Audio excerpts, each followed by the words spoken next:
Recognition to give.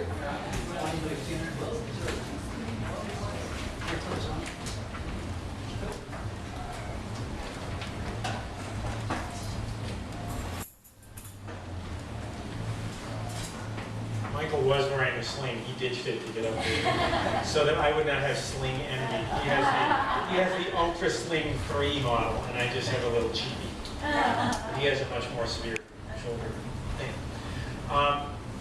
Before I joined the board of directors 10 years ago, I had seen Rosemary Halstead around the building from time to time. I'd seen her on the pool deck. I'd seen her at the first time I saw her was probably at a rat pancake breakfast when our kids were just learning to swim.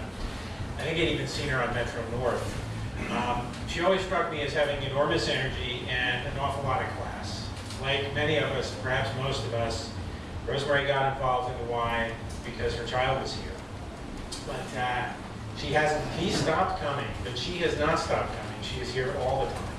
And she's continued to grow with the Y, and the Y has continued to grow with her.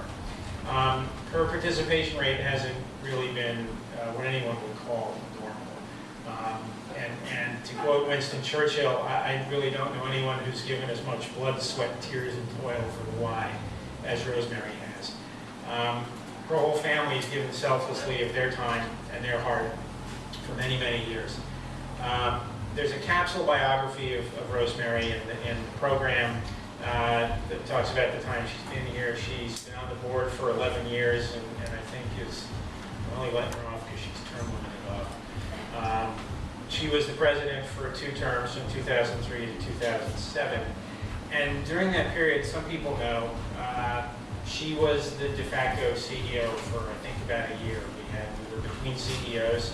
As you know, when a CEO of the Y resigns, you don't have one. You have to have a search committee. And Rosemary was in here every day, essentially running the place. And she demonstrated then the enormity of her leadership and her love for the place, and I think was a tremendous value to staff and to volunteers throughout the building.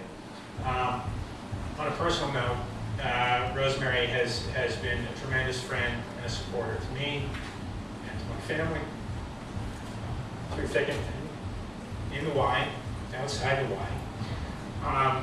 Steve and my wife Linda have kind of grown accustomed to hearing Rosemary and me complete each other's sentences, and sort of volley thoughts back and forth, and I think they've also become reconciled to Rosemary and me canceling out each other's votes every November.